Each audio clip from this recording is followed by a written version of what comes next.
And we're live. Who's in here? Who's here?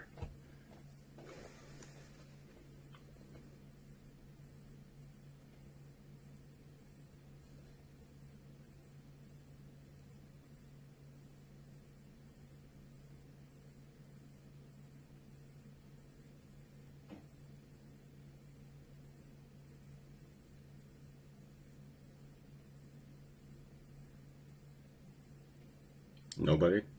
Nobody's here?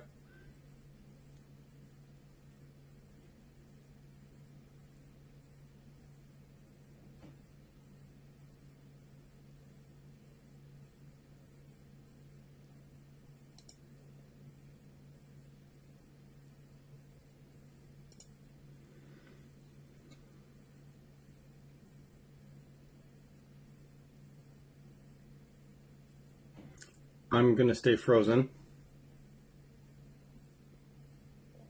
until I see that somebody has arrived. Just kidding, just kidding. Ain't gonna be like that.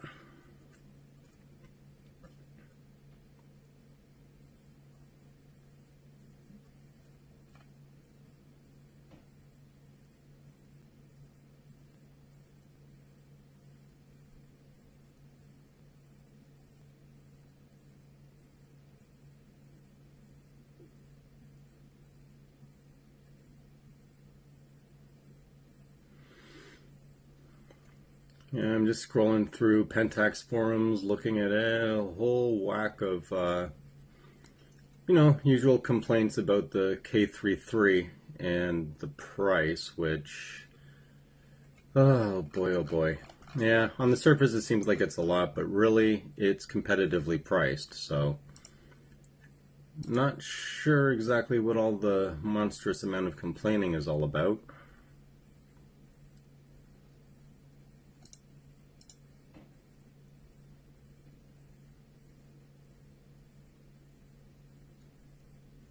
So what do you guys want to talk about? Let me know in the comments down below.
Okay, got all my settings, everything should be good,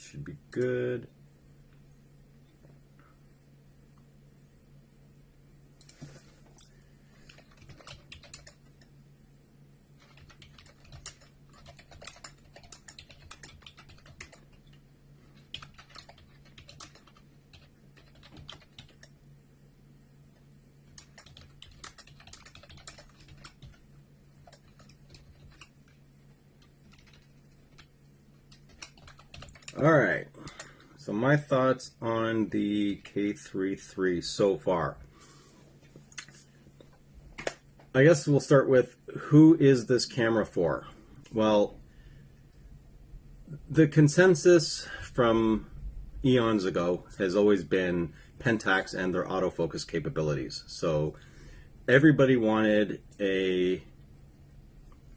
Oh, one sec as I interrupt myself. And sorry, just filling in the description here.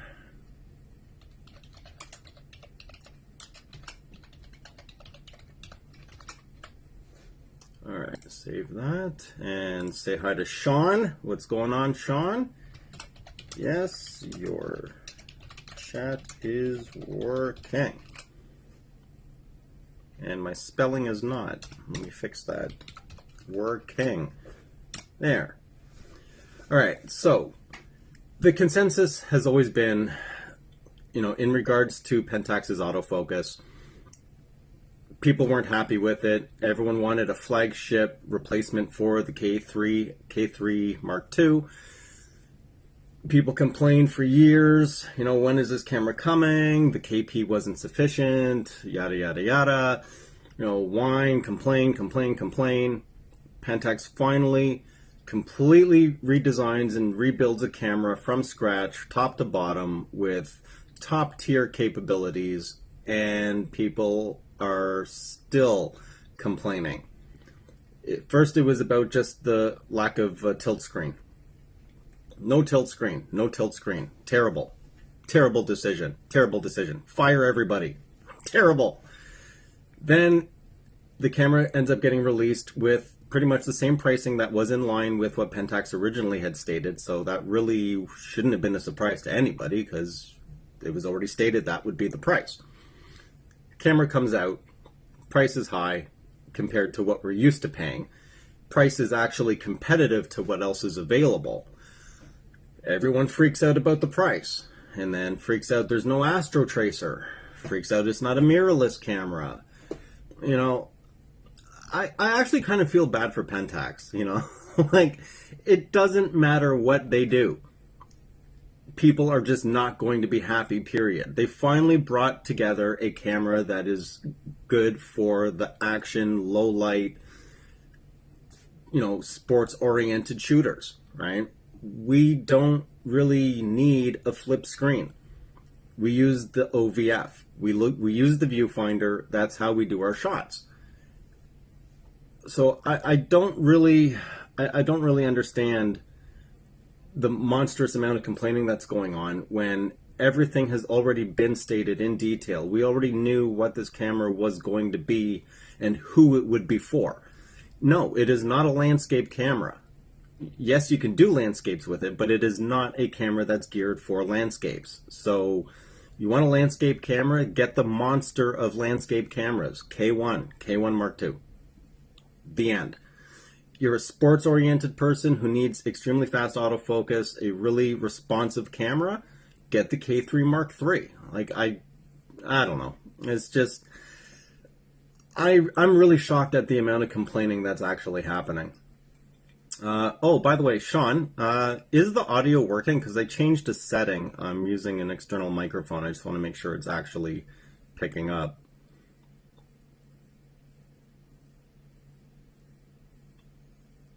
I hope it is, because if it's not, I'll have to turn the other audio on.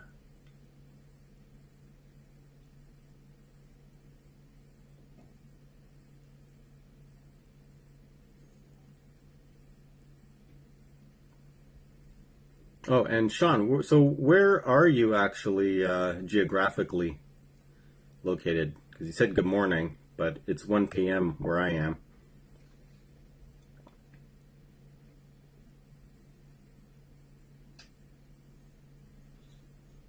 Oh, beautiful. All right.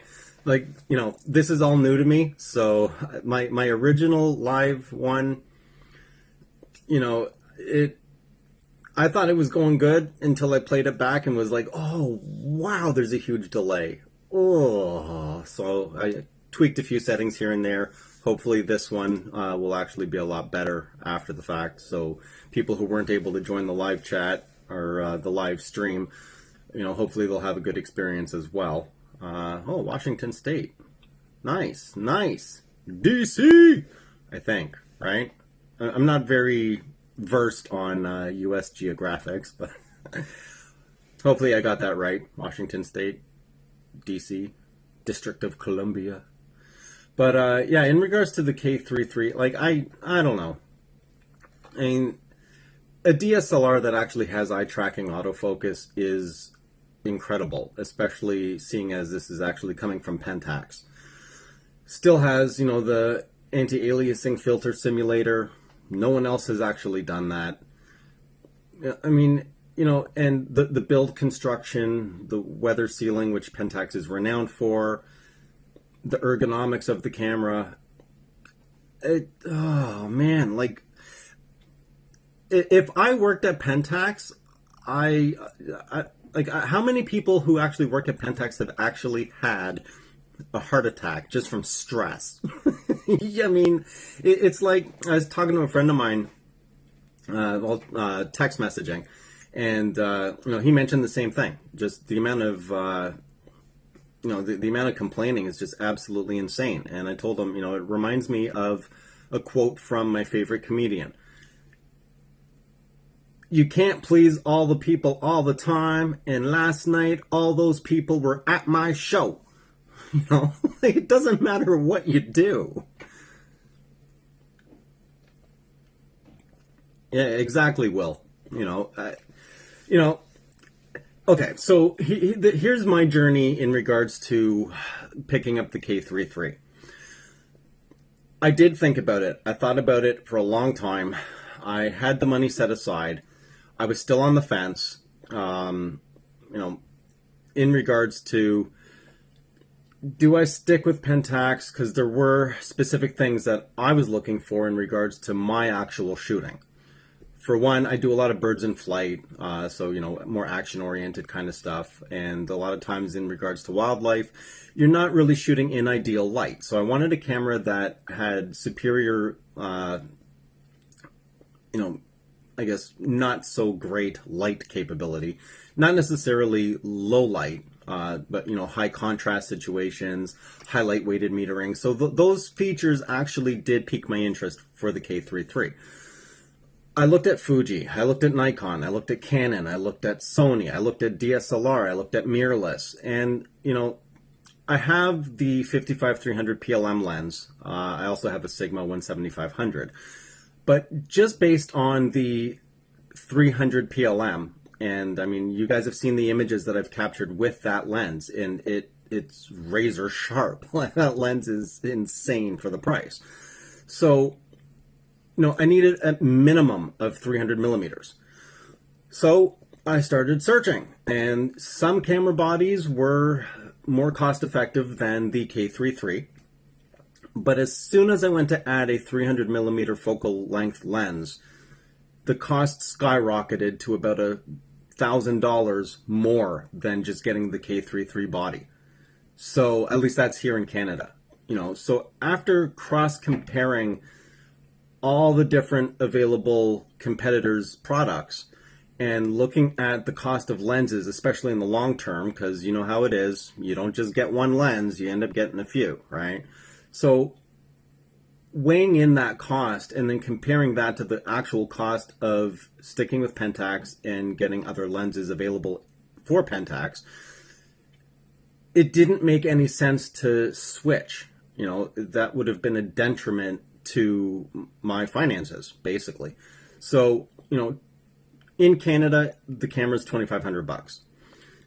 $2,500 for the body. I already have the lenses.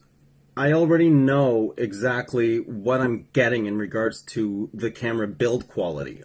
All I've, you know, been waiting for is basically a fast action shooting camera with accurate tracking autofocus. You know, like the camera will help me with my creative vision is basically what it is. And it just did not make any sense to literally start all the way over again, relearn a whole new menu system, you know, a whole different lens mount and all that stuff when I already have the glass and all I've been waiting for is just the body to go with my shooting style. That's pretty much it. So I really don't understand the huge ordeal in regards to the K-3 III. I mean, people have been saying that the camera's 5 years too late. I'm like, how? It's an OVF camera with eye tracking. How is that 5 years too late? Like, I don't, like, people are just picking things out of nowhere. It's just absolutely insane. But when I do get the camera, I am going to thoroughly be comparing that thing to my current K3. So yeah, autofocus, low light capability, image quality, everything across the board. You know, the what are they calling it? The special function thing. You know, like how's the navigation on the camera and all that stuff. I mean, I know the ambassadors have said it's great, but I'm thoroughly going to be running that thing through the gauntlet to let you guys know exactly what the experience is actually like. Positives, negatives, you know, just detailed.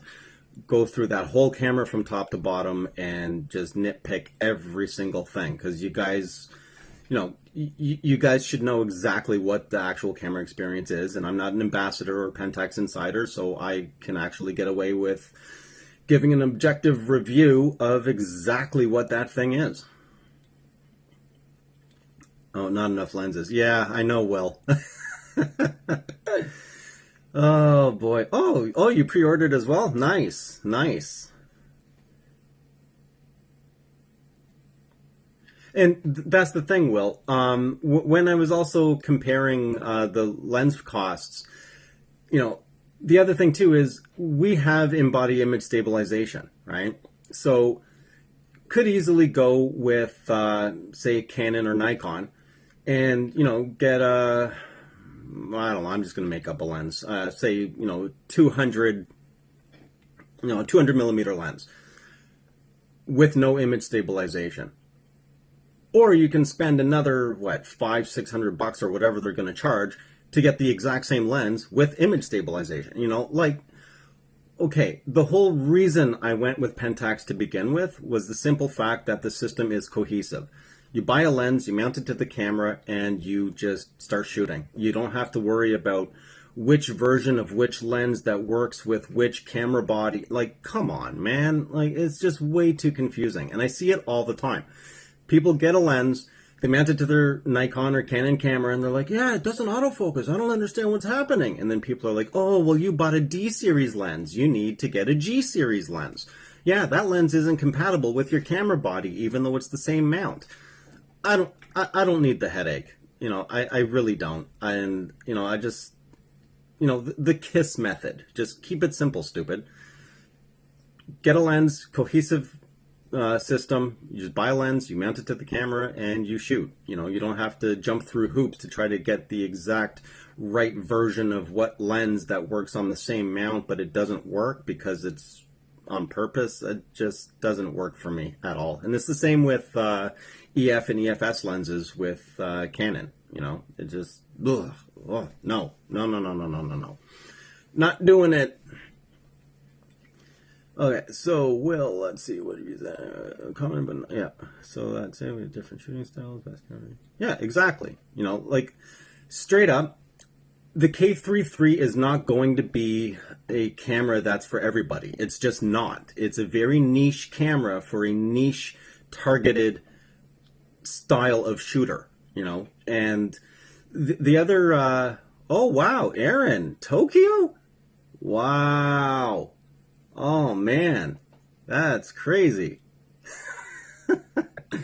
Wow. So, wait. Oh, Tokyo. Hold on. Hey, Angelo. What's up, buddy? So, oh, hold on. Okay, so I'm terrible with geography, which is crazy. But, yeah, it's one of those classes I just never paid attention to in school. Shh, don't tell anybody. So, in Tokyo, you guys are ahead or behind in regards to hours? Like, what time and day is it where you are? Just curious. As I wait for that answer. Okay, I almost went to Sony A9, 200-600. Zolt, I hope that's correct. But eventually pre-ordered K3 III and 150-400. Oh, 150-450. Okay. Oh, yeah, the Sony A9. I mean, the Sony A9 is a very nice camera. You know, but again, you know, you probably fell into the same category that I fell into. You know, when you actually look at the exact pricing, it wasn't worth it to me to jump ship and get a different camera body to then purchase another lens, knowing full well that it wasn't going to just stop at the one other lens. You know what I mean? So, you know what's funny, Aaron? And they say time travel doesn't exist. You're at 2:20 a.m. on tomorrow. Oh man. Anyway, that was a crazy science joke. Silly, I know. Anyway, yeah. So Zolt, like I was saying, you know, it just really didn't seem feasible. You know, like I actually care about the money that I spend. I don't have unlimited funds. And before I continue, I actually want to just say, you know, to everyone who has actually donated to the channel, I really do appreciate it. I did not spend any of those donations. I held on to every single one, put my money aside as well into a separate account specifically for the K-3 III. I know, you know, a lot of you guys have been, you know, interested in regards to wanting to, you know, see what the camera is really like and review, you know, and see some objective reviews and things like that. And, you know, one, it would help me in regards to the shooting that I do. And two, it also is going to help you guys, especially if you're one of the people that are on the fence, but you're not sure exactly how the camera really is. I'm going to do my best to make sure that, you know, up and down, side to side, top to bottom, you guys will have in-depth knowledge in regards to exactly what the pros and cons are for this camera so that you can make a more educated buying decision. So again, I thank everybody who has, you know, been able to donate to the channel. It really does help, and I really, really, really appreciate it. Heartfelt appreciation. So thank you all so, so much. That would be why I haven't done it. Hey, Rochester. Yeah. You know, it's funny because everybody keeps going on and on about the Fuji X-T4. Oh, the Fuji X-T4. That's what, you know, that's what you should get. Leave Pentax, get the X-T4. I looked at the X-T4 and I was like, yeah, actually, it does seem like a very, very nice camera. It actually looks pretty cool. I could deal with that. All right, all right. Oh my God. And then I looked at the cost of the XF lenses and I was like, I'm closing this window. I'm done. Like, oh man. Hey, I don't know how to pronounce that. Scriptwick. What's up, man? Or woman, I'm not sure. What's up? There we go. What's up? What's up? Yeah, and you know, Tristan, the thing too is, okay, my full-time job is IT. You know, I work in the automotive industry, and my full-time job's IT. So I'm literally staring at digital screens all day, hours on end. The last thing, you know, for me, like part of the journey of photography is also, or the enjoyment of photography is the escape. You know, when I'm out in the wilderness, I don't want to be looking at another screen. You know, to me, like I don't want to be bringing work with me because I'm just looking at another digital screen. You know, my phone's got a digital screen, you know, computer screens, you know, TV screens, you know, there's just so many screens, you know, the OVF experience is what I really do appreciate it. You know, it's just, you're just looking through glass, you know, what you see is exactly what's there, you know, but apparently, I don't know, maybe I'm just getting old, and that's not quite how things are nowadays with all the young whippersnappers out there. But regardless, you know, it just, that's just me. You know, I have tried to use the OVFs. Maybe it's my own eyeball refresh rate, but I can actually see the delay and the, you know, I can't, it makes me dizzy. Eventually it does make me dizzy. And I've used like the boost modes and all that, but for whatever reason, my eye can actually see, like, as I said in the last live video, you know, I'm panning and then I stop, and I can still see the screen moving even after I've stopped, and I just my brain can't process what's going on because it's not natural. Yeah, okay, where did I see that? Yeah, Rochester. Okay. Oh, which one you should get first? Well, between the K1 and the K3 Mark III, here's the thing. The K1 is an absolutely superior landscape camera, like without a doubt. The K3 III is really for, the more action style of shooter, for capturing fast moving subjects. It does have, apparently so far from what we've seen, superior low light capabilities. However, the K1 also has incredible dynamic range and extremely high image quality as well, right? So it depends. And Pentax has stated it as well, that the K1 is designed as a camera for landscape photographers to be used on a tripod. The K3 III, I believe, like, that is just generally a camera that is designed to be used handheld off of a tripod. So it depends on your own shooting style, which one you would want to get first. If, more of the slow, I guess premeditated type of shooting for landscapes and sunsets, sunrises, cityscapes, things like that, where, you're not tracking things in, crazy speed or anything, then the K1 will blow your mind. Actually, yeah, maybe we should start with what camera do you currently have? Because that may change things as well. If you don't have a lot of full frame lenses, then maybe the K3 Mark III would be better suited for you. But for me, I could have grabbed a K1 Mark II, but for my actual shooting, that would not have. I don't think I would have been overly happy with it. I wanted the faster autofocus for sure. Okay, where am I here? Hey, Miguel, what's up, buddy? And yes, you do have to have deep pockets to get XF lenses. And yeah, exactly. It's overload. Just too many electronic screens, and there's a refresh rate. You may not be able to perceive it, but your brain actually can, so the constant flickering eventually, just like EVFs from my days shooting lots of video. Yeah, for me, camera, just give me a nice bright viewfinder. Just let me see with my own eyes, man. All YouTube videos on Pentax K3 showing landscape pictures, all videos. Great landscape. Yeah.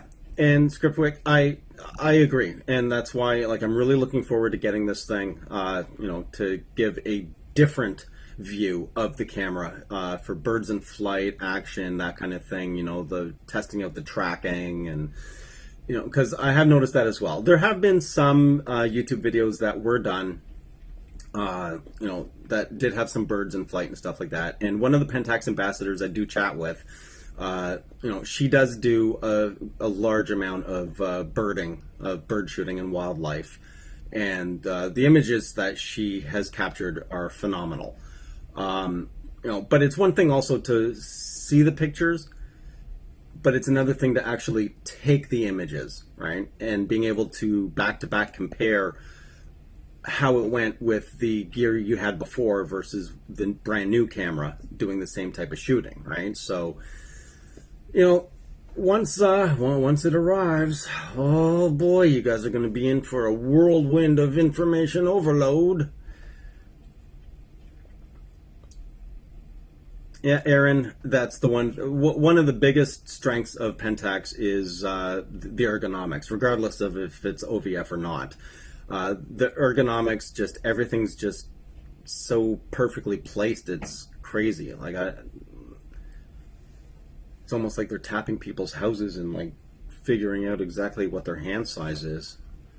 Okay, so we need to move that over by 1.2 millimeters. Like, I don't understand how they actually nail it every single time, except apparently the KP, because it's a very, very small camera. But Generally speaking, yeah. I mean, no one can touch the ergonomics of a Pentax camera. Isn't that 55 300 PLM or 17270? Well, William, I mean, of those three lenses, yeah, the 150 450 by far. But you're paying a good amount of money for the 150 450, and it is a very heavy lens, so it depends. I mean, if you can sling it, hand holding for the day, I've done it. It does start to weigh a fair amount after a while, but for portable, light, all day comfort, walking around, hiking, and all that stuff, the 300 PLM is very hard to beat. But the 150 450 is a much more superior lens to the 300 PLM. The 17-270, I wouldn't even compare that to the others whatsoever. That's just my personal thoughts. Because the problem is, when you're going from a super wide angle to a telephoto, you're never going to get the image quality is not going to be that good. It's too much of a range. It's trying to be everything to everybody, and as we know, that doesn't always work. But between the 300 PLM and 150 450, the 150 450 is the superior lens, but again, it's a specialist lens, right? The 55 300 is more of a general walk around, super telephoto, high image quality, extremely fast focusing lens. Over here for birding, actually look at the bird. yeah, and that's the thing, right? I'm really looking forward to seeing exactly how this OVF, I guess, changes things. Because it's supposed to be brighter, bigger. Can you actually see more color hues and things like that? It'll be interesting. Oh man, right? Yes, Mr. 7 day a week working, eh? Oh, dude, they should give you like a year worth of vacation, Miguel. Seriously, they should just be like, okay, you know what? You've put in more than enough time. Just take the next year off with pay. Oh, that would be nice, eh? Okay, so you've got the K3 Mark 1. Ah, nice. Also have some of the better first gen AF lenses, which ironically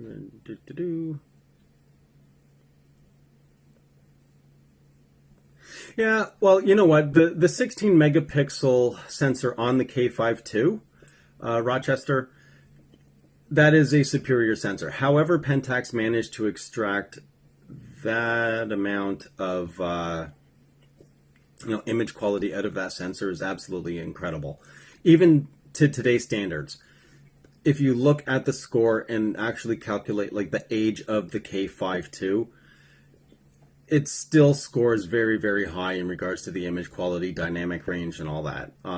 It is a phenomenal camera. And it's interesting because when I was shooting with my K30, there was an event that I was covering at a nightclub, and I actually had to shoot at 10,000 and 12,800 ISO.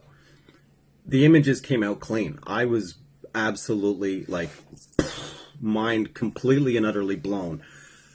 I can never ever replicate that with my K3. There's just no possible way. I can't. There's just no way. I've tried. And that 16 megapixel sensor that Pentax used for years, they extracted every single little tiny piece of quality out of that thing. It's absolutely crazy. 30-second buffering that freezes the whole UI on Mirrorless. Oh yeah, that's right, Zolt. I forgot about that. Once you've taken a whole series of bursts, and then the camera basically just completely and utterly locks up. You can't go into the menu, you can't change anything, you just have to wait until it's cleared the buffer, and then it allows you access back to the actual camera. I entirely forgot about that. And that is one thing with Pentax that I actually do appreciate, is as it's buffering, you can still access things.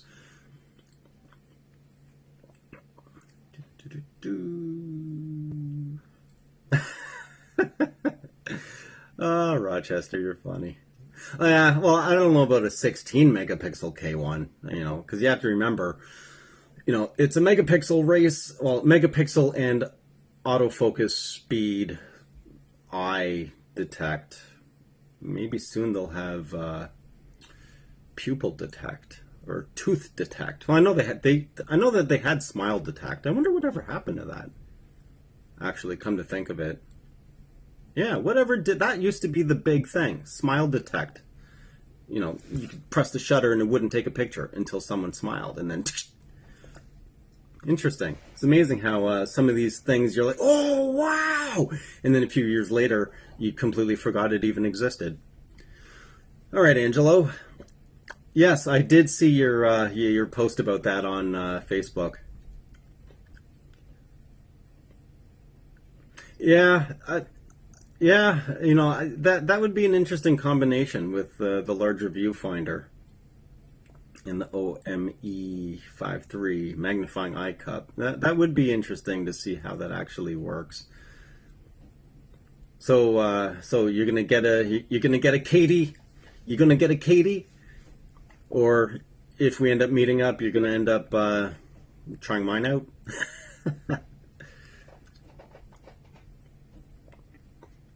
Yeah, so in today's news, no, I'm not going to copy him, but in the I guess camera news, so apparently Canon is looks like they're seriously slowing down the DSLR lenses and stuff, and apparently Nikon as well. So I mean, I'm sure Nikon will still keep a couple of DSLRs, probably D700 series, and I have a big feeling that once the K3 III is actually out in the wild, I'm sure Nikon will release a D500 Mark II. But in regards to an actual DSLR lineup, I think Pentax made the right decision sticking with DSLRs, because that market does seem to be shrinking, and there seems to be a lot of people who actually do prefer shooting with an OVF over an EVF. They're not going to have a large market share, and one thing that I figured is absolutely clear: the K3 Mark III is not a camera for anybody outside of Pentax. Because here's an interesting thing. I'm not sure if you guys realized this. You cannot buy the K3 Mark III with a kit that includes a lens.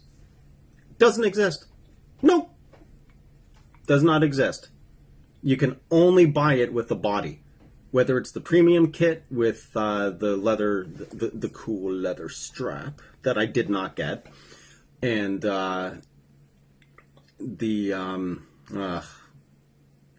grip, the bottom grip, or the actual just the body, you cannot get either of those bundled with a lens, period. So it is clearly just for existing the existing small amount of Pentax shooters that require a fast action camera. It is definitely not going to bring anybody outside of the Pentax fold into Pentax. So I don't know what their long-term plan is. I just hope that they have one. Let's see. Did you see the latest Olympus lens? Yeah, Zold, that lens. I mean, 6500, and it was funny because when I was looking at Nikon cameras, I saw their 300 f4, and I think, if I remember correctly, I think it was like 2300 or something like that Canadian. And then I went and looked at the DA Star 300 f4, and it was like 1200 and something. It's like $1,000 less. Why would I do that to myself? Like, just stick with where I'm at. Like I've been successful with my K3. Yes, you do have to use certain techniques to get the in-flight shots and whatnot.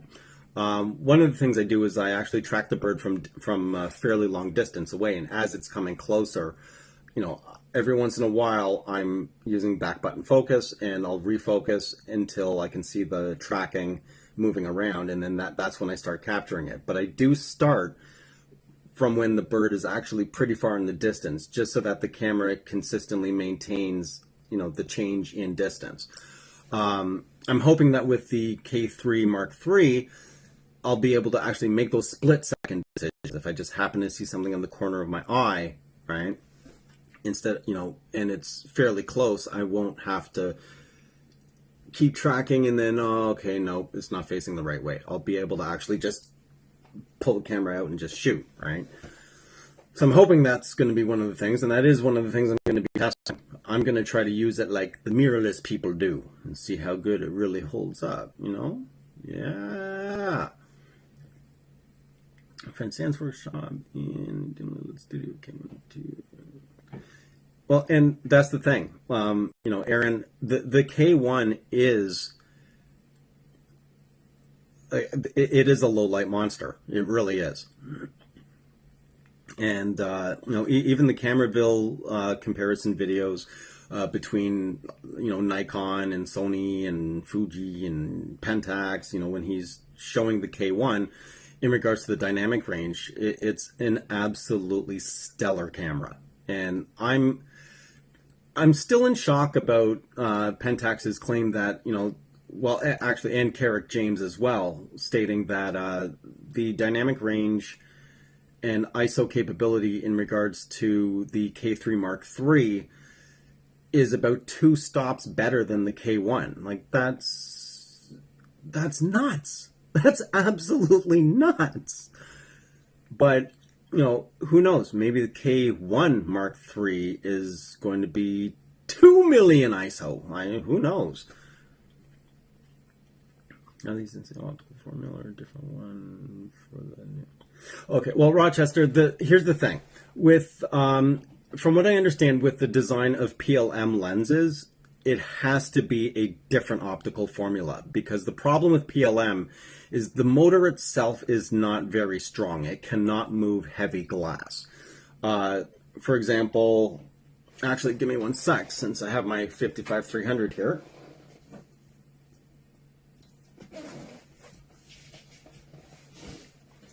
So here's my 55-300, right? So you've got the front element, and the thing is with PLM is it's the rear element that actually does the focusing. So you've got the front element, it's pretty big, right? But then when you look at the rear, it's a very, very, very small element. It's not a very big element whatsoever, because it has to be a lightweight element, as the motor isn't powerful enough to move very heavy glass. So for the 1650 PLM that they're going to be coming out with, it's going to have to be a different optical formula, as the PLM system requires a lightweight piece of glass in order to move the focus. Oh yeah, Tristan, for sure. I mean, definitely the cameras are going up in price. Like, I've stated this on a bunch of the forums and various groups, and they basically, if you look at the way the market is going, there aren't going to be any entry-level cameras anymore. I mean, even in beginner groups that I'm part of on Facebook, I try to help them out with, improving their photography and whatnot. The beginners aren't even really coming out in droves to purchase D3500s or, Canon T8Is or anything.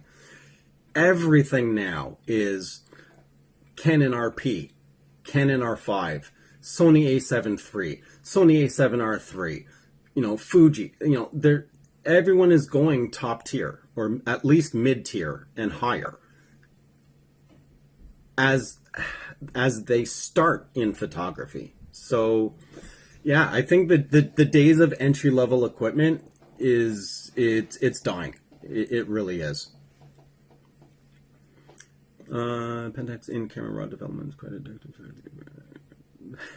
Yeah, Rochester. You know what? Actually, I actually did have to use the in-camera raw developer. I remember I was shooting a birthday party, and the client basically said that, here's a memory card. I want the images at the end of the night.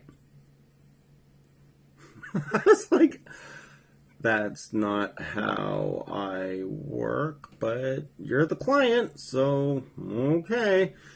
And I was surprised because there were some shots where the lighting was a little, well, not the lighting. Well, yeah, I guess the exposure was a little off. It was either underexposed or there were a couple that were slightly overexposed, and I was able to just go into the menu and just develop, develop the raw, bring down the exposure a bit, add a bit of sharpness, add a bit of saturation, and yeah, it worked out perfectly. And that was, I had never actually really thought I would ever use that, but it is, I always say it's better to have it and not need it than to need it and not have it. So, I mean, all the little bells and whistles and the thought process behind making a Pentax camera, it really is a system that is definitely geared for photographers. All these little tiny things that you just wouldn't even think you would ever use. It just takes that one time when you absolutely need it and it's actually there and it works beautifully. Will the green band limiteds be working well with the K3 III? Oh yeah, definitely. They'll definitely work. It is the K3 III is still the same lens mount, K mount, screw drive, SDM, PLM, DC, everything. I mean, even putting on a M42 mount and using the adapter for that, and putting in the lens aperture manually and everything. I mean, the camera will work for, well, pretty much every single K-mount lens. That's one of the beauties of shooting Pentax, is the backwards compatibility, and it's just one cohesive system. They haven't crippled, well, some people argue about this, but in my way of thinking, they haven't crippled the mount the way Nikon and Canon have, where you need specific lenses to work with specific cameras. You just buy the Pentax lens and just throw it on. I mean, the K3 III will support every single version of Pentax lenses, period.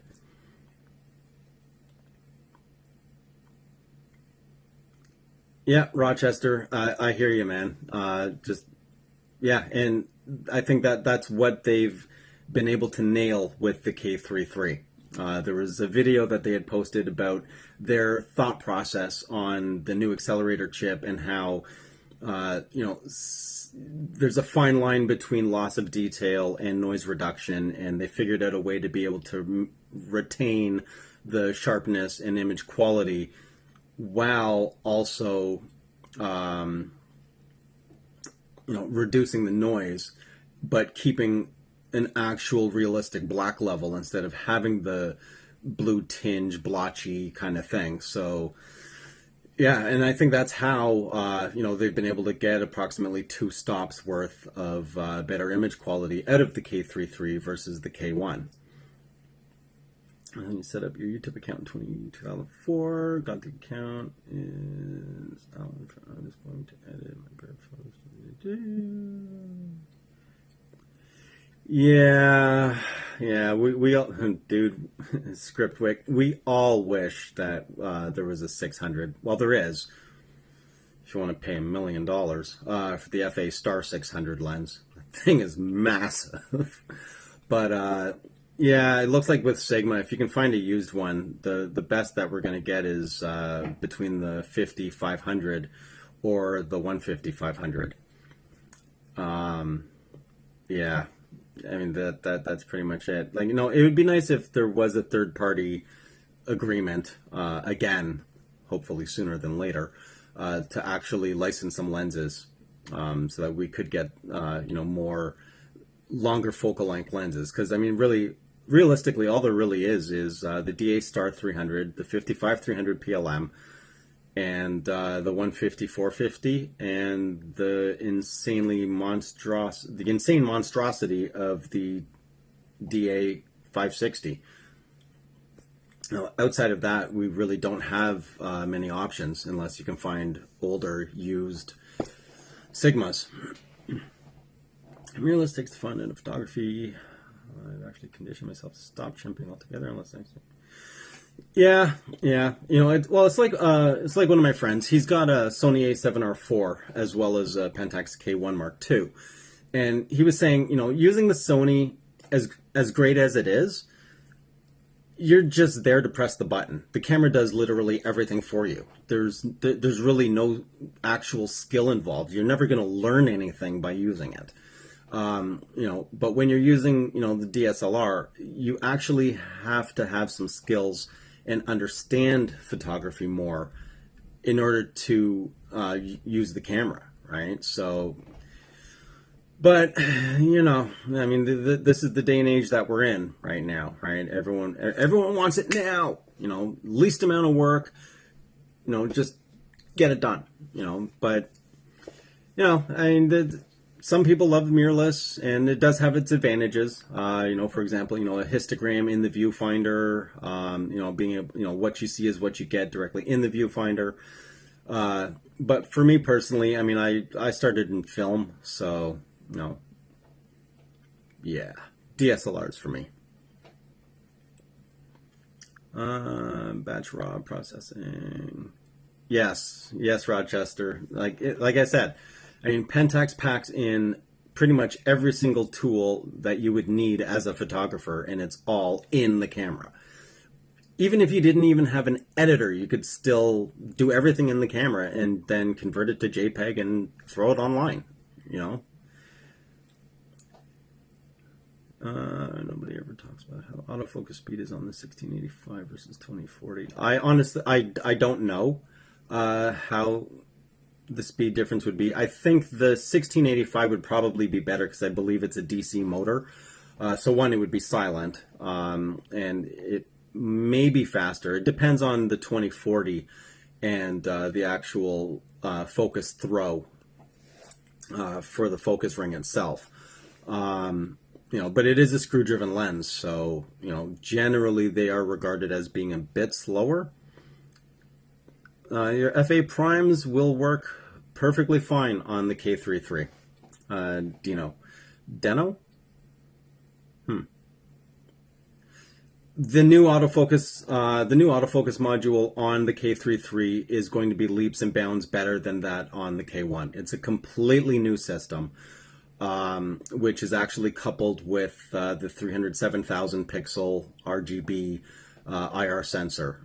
So basically, what it does is, so the 307,000 pixel auto exposure sensor can, because it's so finely dense in regard to the pixels, it can actually do subject tracking and actual object recognition.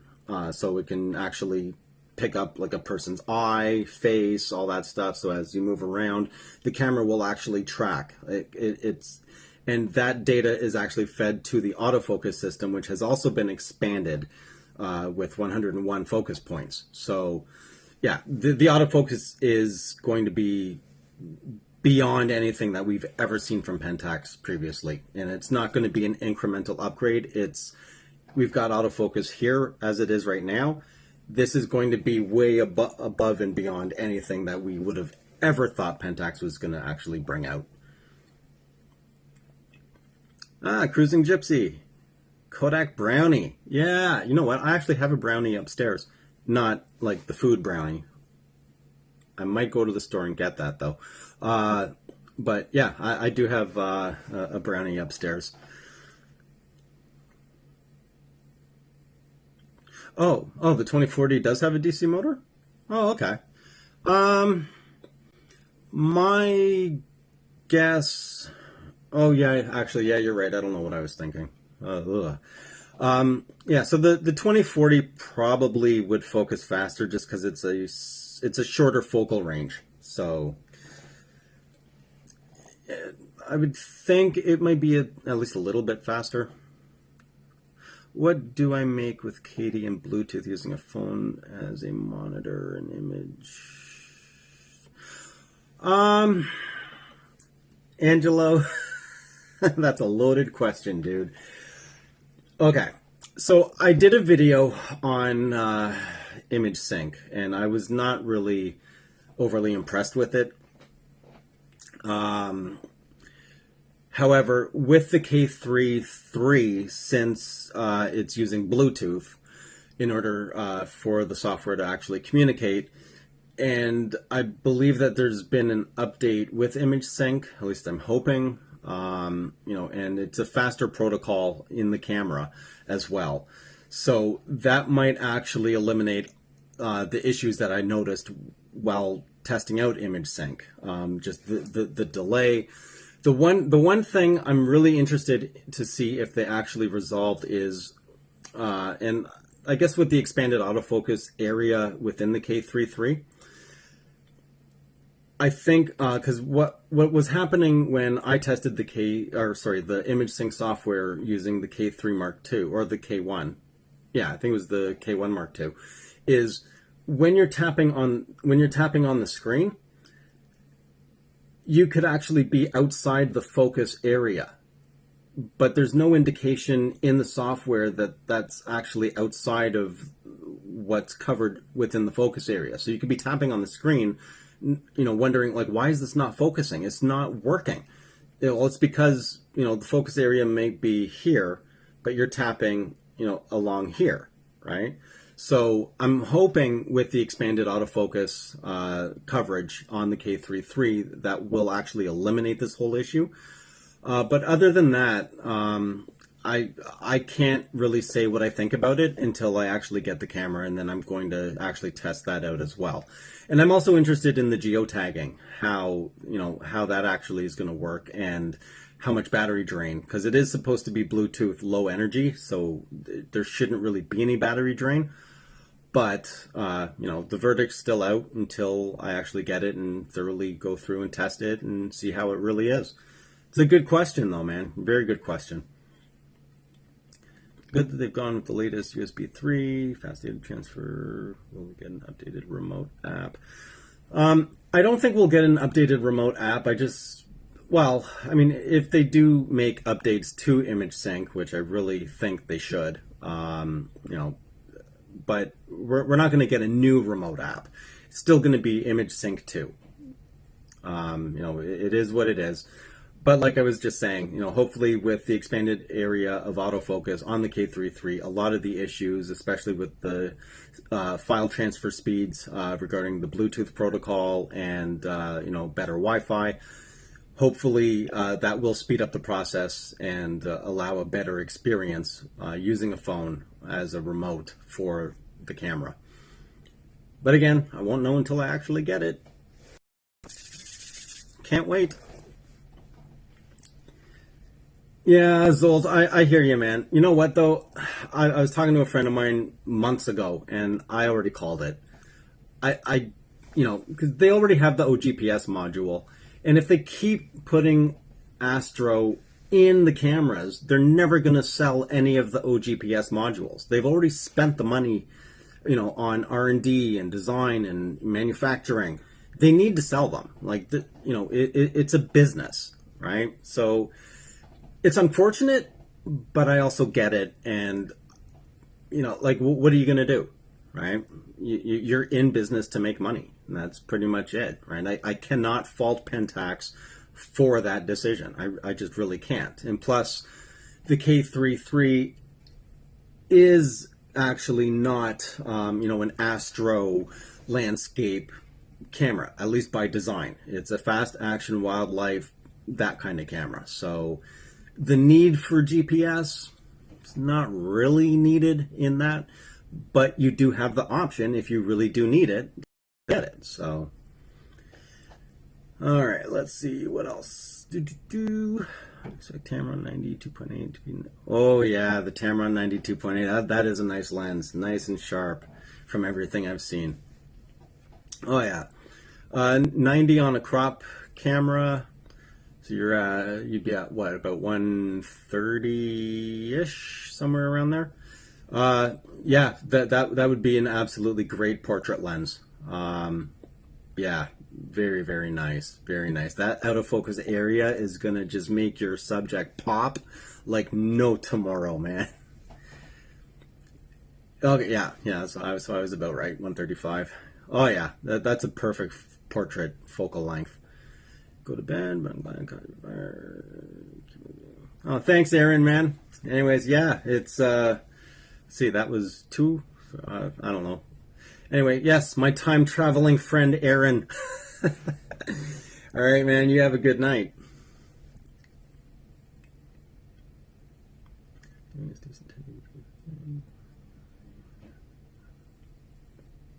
Yeah, Rochester. I mean, 4K is nice, but Pentax is never. They're never going to be able to compete with the heavy hitters in regards to video. Canon's, pushing the whole 8K thing now, right? And you've got, Vlog and H.244 and 785, like all these different protocols and all this stuff. And this is coming from, companies that actually make cine cameras, that have been in the videography industry for a long time.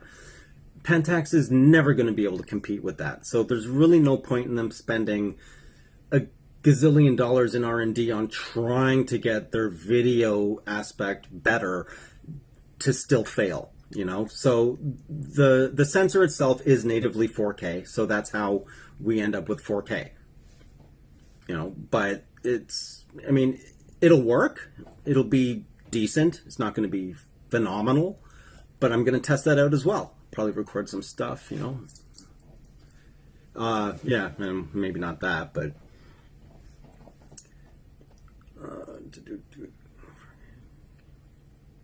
yeah, I was hoping that actually, David, I was hoping that the 1650 PLM was going to come as a bundled kit lens with the camera, but you can't even get the camera with the kit lens, so that's it's unfortunate, but it is what it is. Yeah, it would be nice to have 1/250th sync speed for flash, but we're stuck at 1/200th, which is better than what it used to be because it was 1/180.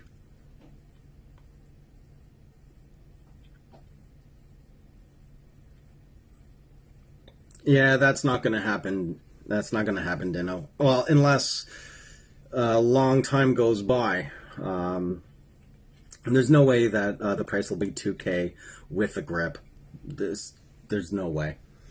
I mean, the body alone is $2,000, just for the body.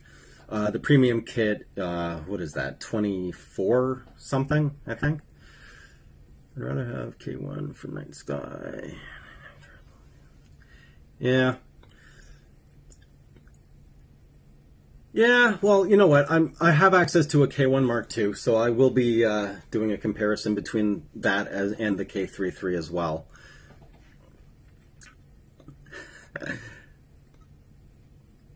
Yeah, no problem, David. Any opinion on Samyang Rokinon lenses? Yes, they are extremely sharp manual focus lenses. Extremely sharp. They're up there. They're up there. A lot of people have them. Everyone I've seen, everyone's extremely happy with them.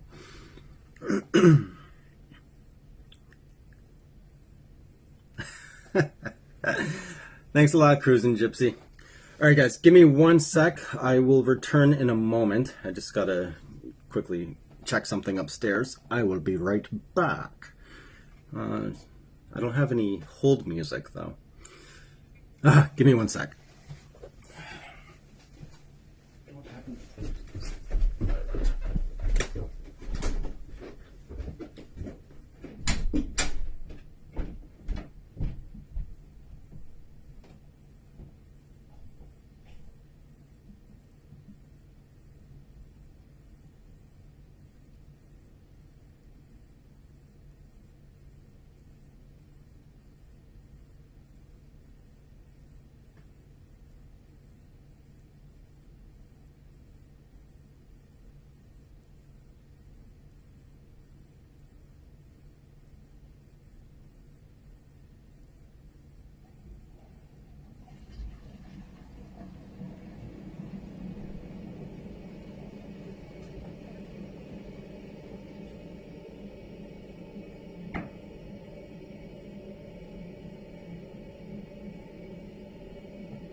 brownie.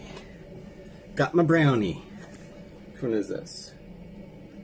Yeah, Kodak brownie, target 616.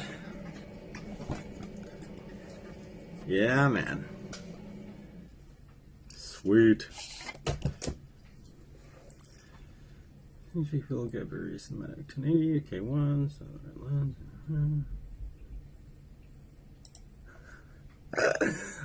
Dino. Yeah, I mean, some people have gotten really good video out of the K1 or other Pentax cameras as well. You know, I mean, it's not to say that it can't be done. The one thing I am interested with the K3 III, though, is I'm actually interested in the AFC in video. I looked at the owner's manual for the K3 III, which is available from the Ricoh site now. Woohoo! And it does actually have continuous autofocus in video. So I'm interested to see how that actually does work. Because I know with the K70, and I believe as well with the KP, they have it as well. However, it's not automatic. You have to press, well, you have to keep the shutter button halfway pressed or use back button focus in order to keep it going, but it apparently doesn't work very well because it's contrast based. But it'll be interesting to see how this actually does work. Any word on the HDFA limited release date? Yes, they are out on April 30th, I believe. Actually, let me check. At least in Canada. Limited.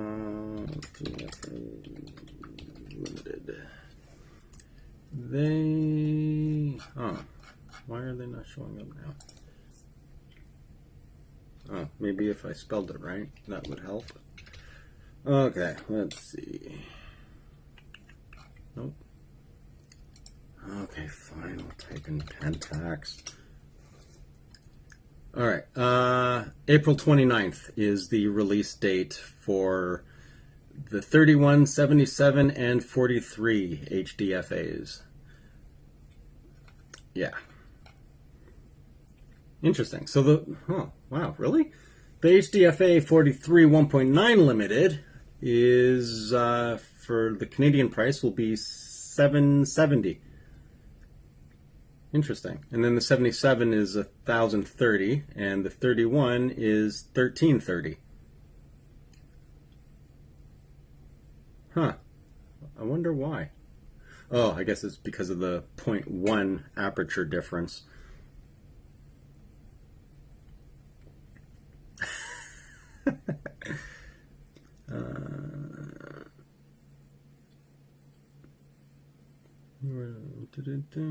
Okay, Noel. The K3 III,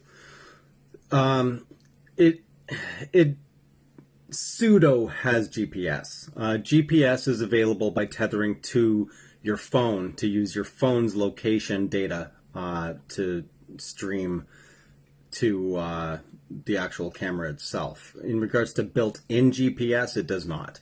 And for Astrotracer, you have to use the OGPS 1 unit. Like, all this information is actually in the, what are they called? The communication device manual, as well as the owner's manual for the K3 III. So, yeah, it's got GPS capability, but it's not internal GPS capability. So, it's probably just a wording thing. The Carpenter's OG. Hello, Nixo. Pentaxia. This is the land of Pentaxia. Yeah, so I thought it was interesting that, you know, a lot of people have been hoping that, you know, Cameraville will be doing a video review of the K3 III. Unfortunately, it looks like you know, he's not going to be doing that. So no pressure here. So I guess I'll be doing the comparisons across the board. Like I said before, with K3 versus K3 III and K1 Mark II versus K3 III. I also do have access to 150, 450 DFA, so going to be using that as well to see what the differences are and all that stuff. I'm just trying to gather as much info as I possibly can for all you guys, Let's see.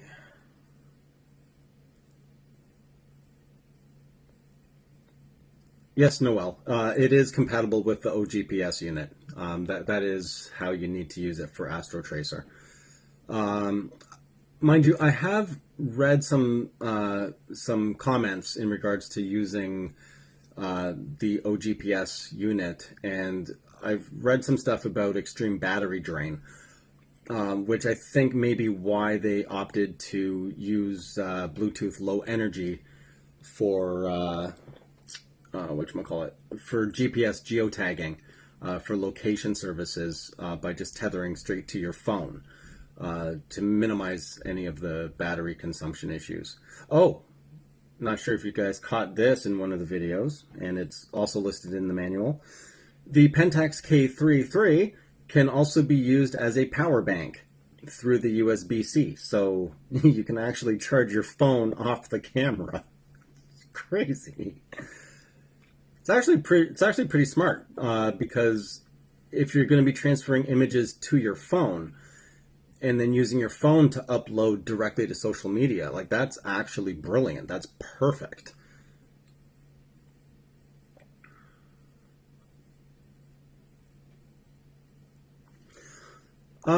Adrian, I've only had to adjust maybe one or two lenses.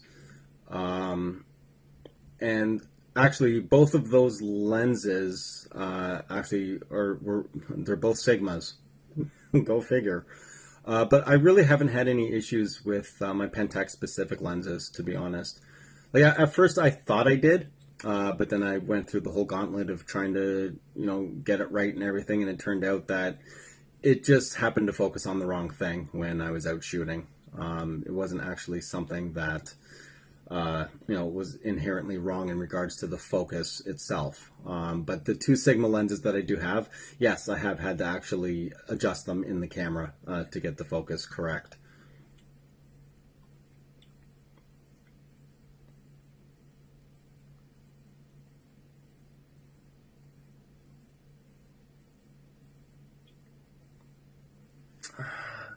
Okay, that's a very good question, Will. What do I think that Pentax should concentrate on? That's a really, really tough question. In all honesty, I think what they really should actually focus on is marketing. I really think that they need to they really need to get the marketing together, social media presence. But I know the way Pentax runs right now, they are specifically, for the Japanese market. That's what they absolutely 100% focus on all the time, is strictly the Japanese market. Anything outside of Japan is pretty much secondary. I know the UK, they have a lot of Pentaxians. Australia's got a number of Pentaxians. The US has a lot of Pentaxians. So they need to focus some marketing, or at least give the reins over to those regional divisions, so that those regional divisions, Canada, the US, Australia, the UK, France, they really should give the reins over to those individual regions so that they can run their own marketing. Like, give them a budget for each region to be able to run their own marketing. Right? That's what I really think they should concentrate on. Because if you really think about it, if you can be the best photographer in the world, if you don't really tell anybody, no one's ever going to know, right? But if you put yourself out there and then people are aware and people know, then the potential for you to make more money is even better. And it's a very basic business principle. So from there, hopefully that would turn into some additional sales, which would generate, additional revenue. And at that point, then they can, focus more on, say a K1 Mark III, 645Z Mark II. But to get people in the door, they need a competitive entry-level camera. They really do. And again, if there's no marketing, no one's going to know. Hello. So it's hard. It's really hard to say. I know a lot of people want a K1 Mark III, and I think that they should work on that. That's probably going to be what's next. But as good as the K70 camera actually is, it is pretty long in the tooth now by today's standards. The autofocus system with 11 points, it's just not going to cut it anymore. Especially with everything else that's out there.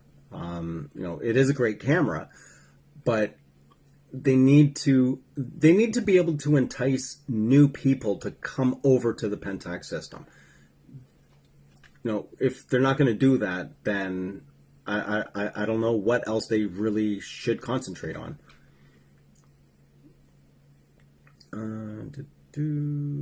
Oh, I did not know that. No focus peaking during recording video. Yeah, it's only before. Yeah, it's probably a mirrorless thing because the DSLR, it's still using contrast autofocus.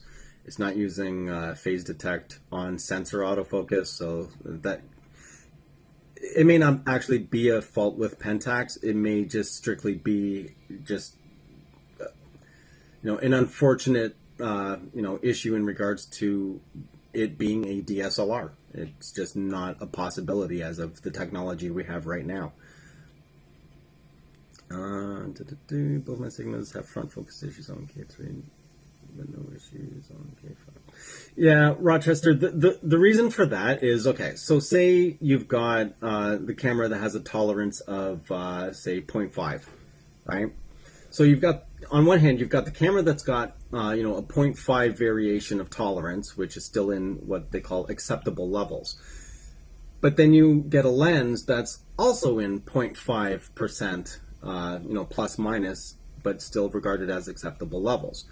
The problem is when you combine those two and say they're both at 0.5 of that percentage, now you have a 1% issue, right? And that's where these front and back focus issues actually do happen. So if you had a lens that was, perfect at 0 and the camera was off by 0.5, it would still be fine. It would still work. You wouldn't even notice. But it's once you have, two pieces of the equipment that comes together and they both are at the ends of the tolerances, they're still within acceptable limits, but then you combine them, you've now gone past, so it's mass manufacturing, right? That's just, unfortunately, that's just how it is. You can't get everything perfect all the time.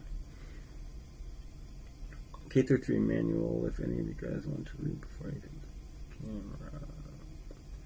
Yep, Zold, I've downloaded it on my phone, downloaded it on my laptop. I don't think I've downloaded it on my desktop yet, though. But I've been going through it. There's so much in this camera, man. Wow. Wow. Yeah, it's quite a lot to actually go through and understand.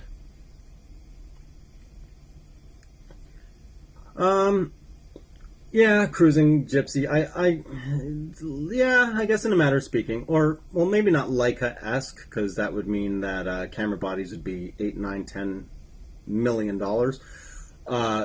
But in regards to being a niche market player focusing solely on DSLR, yes, the same way how Leica's got the monochrome camera, right? They're the only ones who have that. So, it is possible that Pentax will be the last remaining DSLR, like, all-in manufacturer. Passion project for.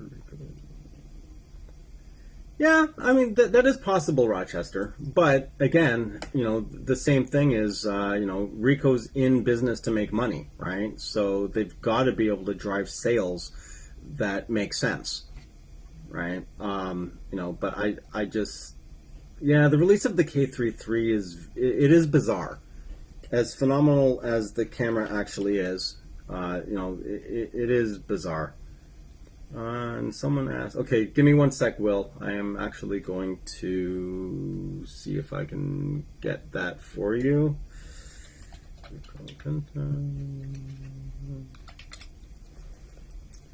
I will link that in one moment, unless somebody beats me to it. All right. Oh, whoops. Nope, not products. I want support. Support. Operation manuals. K3 Mark III. I think that's okay. So, K3 III owner's manual, and what is that? Communication. Wireless communication device. Okay, wireless. Actually, okay, I'll do the manual first.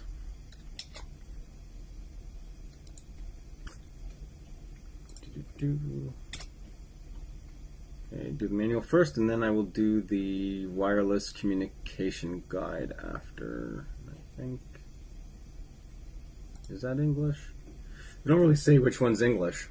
Okay, yeah, that one's English. All right, perfect. Perfect.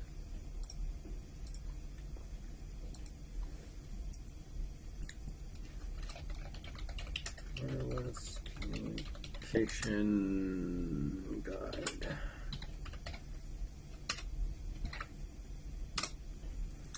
All right, there you go. Some wonderful reading material.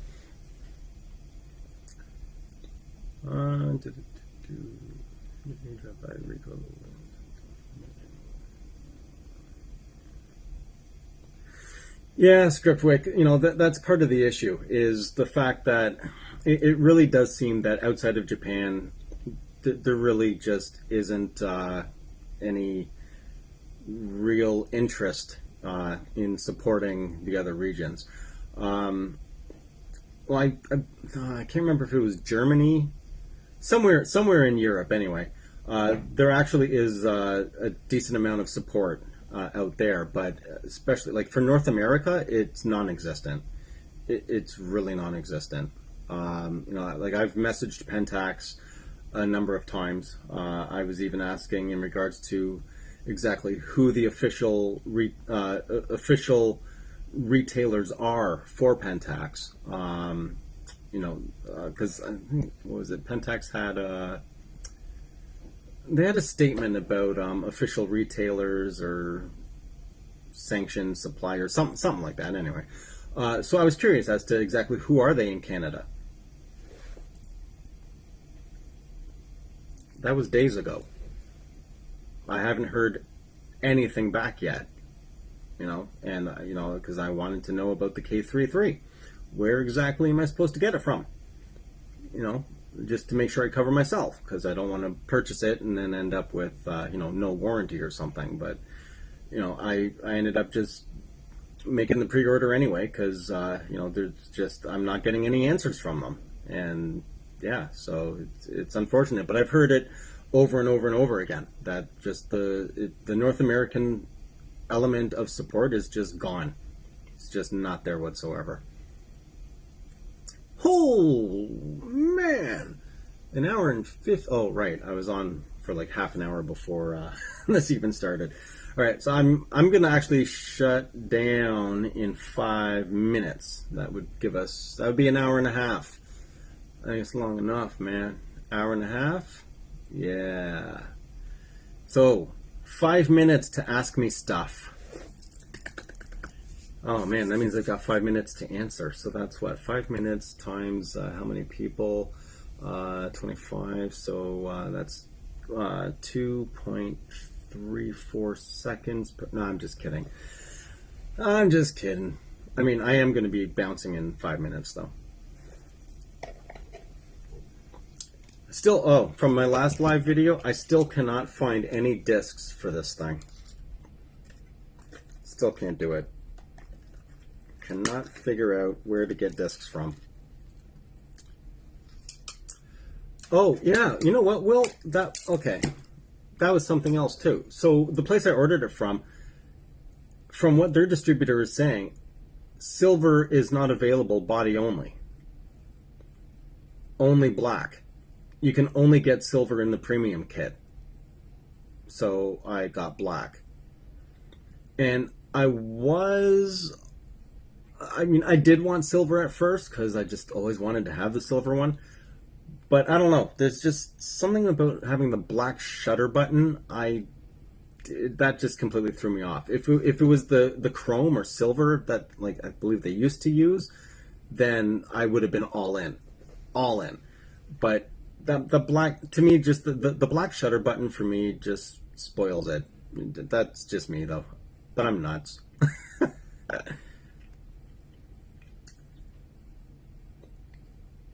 Yeah, I don't know why. I don't know. But anyway, the internals of the camera are the same, so I guess it doesn't really matter. It'd be nice if they printed the manual on decent paper instead of the... Yeah, Rochester, I know. Oh man, like the last what was it? The iPhone SE 2020, the second generation one. Yeah, the manual was this little tiny square thing. You just pull it out of this little pouch, and on the front's like, here's how you turn it on. And you turn it over, and it's like, and here's how you plug it in to charge. The end. It's like, that's the manual? What is, like, where's all this money going to? Yeah, it's crazy. Everything's online now, man. Like, just, ugh. But they still charge the same prices. Well, hey, Will. Hey, you want to trade? I'm just kidding, I'll be happy with black. I mean, my K3 is black, so it'll actually be a good comparison since they're the same color, right? Just keep it even, Steven. Yeah. Yeah, it'll be quite interesting. Quite interesting. And no problem, Dino. No problem.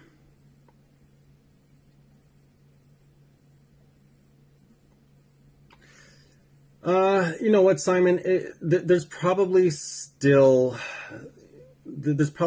some elements of an agreement of what they can and cannot actually say in regards to being RICO ambassadors. Unfortunately, I don't know if it would fall under NDA, but I just don't. RICO Pentax seems to be a very conservative company, so I think they're embarrassed. I don't know what it is. Maybe not embarrassed, but you know, they don't want to come off as being pushy in regards to the ambassadors. But yeah, I know. You know, like there hasn't really been a like, yeah, you should buy it. You know, it could also very well be that they were all using the cameras with beta firmware. It wasn't the final firmware that was coming out. And I have noticed this with, you know, Canon ambassadors, Nikon ambassadors, Sony ambassadors, Fuji ambassadors. When they are using a pre-production camera, they can't come out and say to buy it because they're not reviewing the final product yet. So it is pretty normal for that to happen. But trust me, I'm gonna be going through a whole review thing. I'm going to use the crap out of that camera and let you guys all know my thoughts. Well, yeah. Rochester, favorite lens in my collection, honestly, is the 55-300 PLM. That lens just absolutely blows my mind every time I use it. No independent reviewers yet. No, Noel. And you know what? There won't be until the camera's officially out. in the wild available for public purchase. So we just have to wait. That's the pro.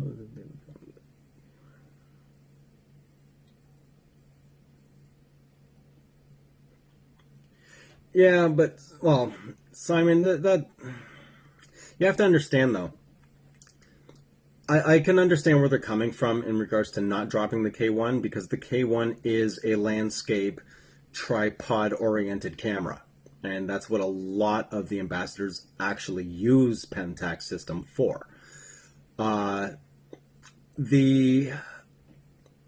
one ambassador who actually did make a statement in regards to the K1 versus the K3 III, he is no longer going to use the K1 for low light work because the difference is that amazing.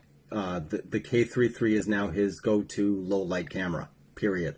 And I'm talking about Carrick James. He made a comment on Facebook in the Pentax group, Pentaxians group. And he flat out said that, as much as he loves his K1, he is no longer going to use that thing for low light work. The difference is that immense, which I was absolutely floored when I read that.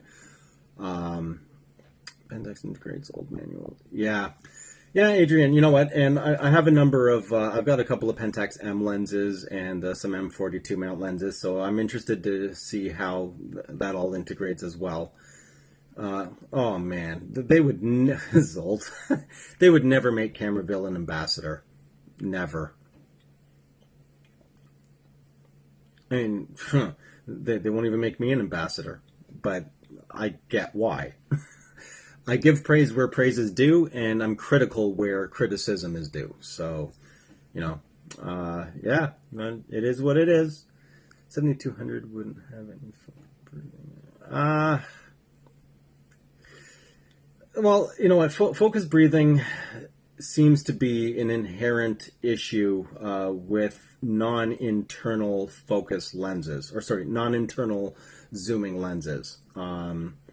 So, if the barrel, I don't have a 7200, but if the barrel itself extends, then yes, there will be focus breathing. It's just physics. It's not, it's really nothing out of the ordinary. So when you're focusing, if the barrel actually does extend, there will be focus breathing.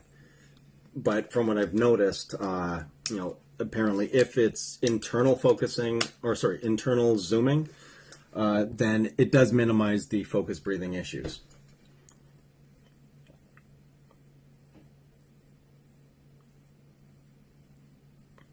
Okay, Simon, I can answer that for you. The Astrotracer for the K3 Mark III does require the OGPS add-on. So it does require the OGPS 1 device in order to enable Astrotracer, the same as it is with the original K3.